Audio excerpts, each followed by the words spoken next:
Hello guys, welcome to V V vlogs. അങ്ങനെ നമ്മൾ അമ്പലം എത്തിയിട്ടോ. എന്ത് ഭംഗിയാണെന്നറിയോ കാണാനായിട്ട്. നിങ്ങൾ ഇവിടെ വന്നിട്ട് തന്നെ കാണണം.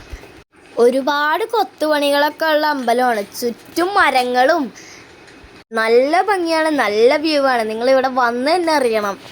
പഴനിമലയുടെ അത്ര സ്റ്റെപ്പൊന്നും ഇല്ലെങ്കിലും കുറച്ചധികം സ്റ്റെപ്പൊക്കെ ഉണ്ട്. കുട്ടികൾക്കൊക്കെ ഭയങ്കര ഇഷ്ടമാവും. മുകളിൽ നിന്ന് നോക്കുമ്പോൾ വ്യൂ ആണ് ഇത്. ഇത് കോടമഞ്ഞായിരുന്നോ മേഘമാണോ മുകളിൽ നിന്നൊന്നും പറയാൻ പറ്റണില്ല. അത്രക്ക് അടിപൊളി വ്യൂ ആണ് കേട്ടോ. അങ്ങനെ നമ്മൾ അമ്പലം കണ്ട് പ്രാർത്ഥിച്ച് അമ്പലത്തിൻ്റെ ഉള്ളിലേക്ക് ഫോണൊന്നും കയറ്റൂല. അതുകൊണ്ട് അമ്പലത്തിൻ്റെ അകഭാഗം കാണിക്കാൻ പറ്റില്ല. ഞങ്ങളങ്ങനെ പടി ഇറങ്ങിയാണ്. അപ്പോൾ എൻ്റെ അനിയത്തിയുടെ സ്ലോമോയാണ് കേട്ടത്.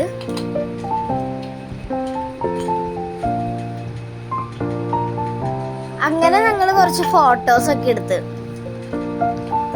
നിങ്ങൾ വന്ന് തന്നെ അറിയണം കേട്ടോ, അതിമനോഹരമാണ്. അപ്പോൾ നമ്മുടെ വ്ളോഗ് ഇവിടെ തീർന്നു. Thank you.